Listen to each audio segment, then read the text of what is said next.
They'd stuffed my life into black garbage bags. The lobby reeked of coffee and ammonia, the kind of smell you associate with bleach and betrayal. My boss, Greg, stood by the front desk with 3 managers behind him like a firing squad. My coworkers were pretending to check their phones, but I could feel their eyes. "You're 25, Greg said. "We're downsizing. Get out now."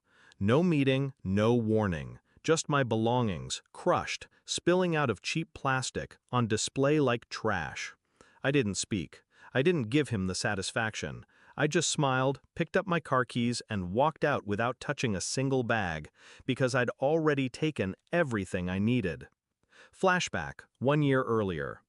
When I first met Greg, he called me the future of the company. He said I had energy and instinct. He invited me into meetings most interns never saw, asked my opinion, laughed at my ideas like they were genius. Back then, I believed him. I worked late, brought him solutions before he knew there were problems. I was loyal in a way only the young and hungry can be. But loyalty is a one-way street for people like Greg. The cracks started small. A skipped invite to a client dinner. A project I'd built from scratch suddenly being presented by someone else, Greg's favorite senior manager. Then came the praise that didn't include my name. And finally, the late-night email I wasn't meant to see. Greg forwarding my proposal to another manager with the words, "Run this under your department, credit it to yourself." That was the moment I understood. I wasn't the future of the company. I was a resource to be drained, then discarded. So I didn't confront him. I started watching him. Greg liked control. He liked knowing he could pull a lever and someone's career would move or collapse.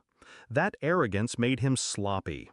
He'd brag about upcoming deals in the elevator, forgetting who was listening. He'd leave signed documents in plain sight on his desk. I memorized names, dates, figures. By the time he'd stripped my projects from me, I already had something he didn't know I possessed, a map of the company's most valuable relationships. Planning started quietly. I stopped storing anything important on the company's server.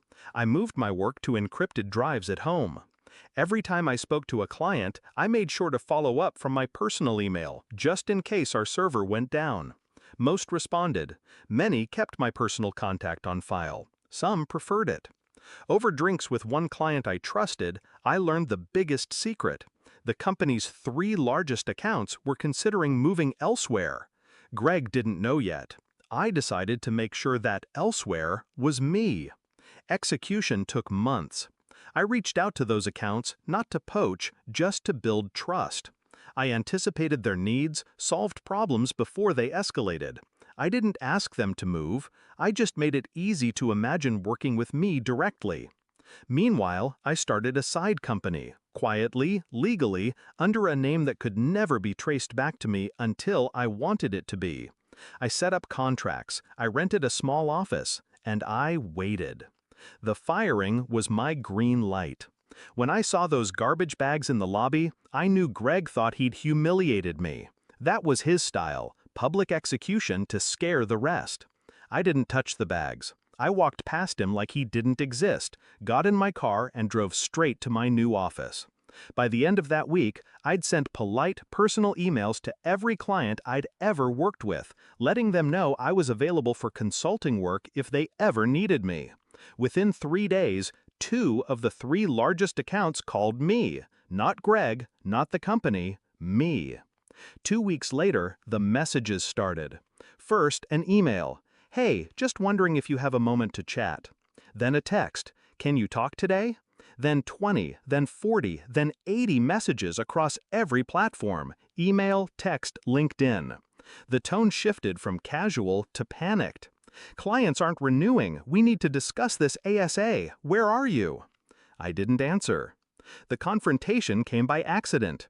A month after I left, I saw Greg in the lobby of a downtown hotel. He looked thinner, grayer. I walked past him, but he caught my arm. "What the hell did you do?" His voice was low, desperate. I tilted my head.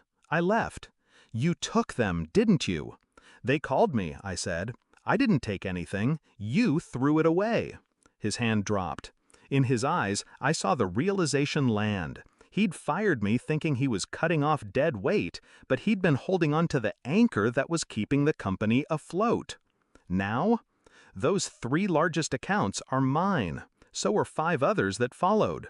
My office is small, but it's mine. No garbage bags, no public humiliation. Greg's company is bleeding. Last I heard, they closed 2 departments and cut half their staff.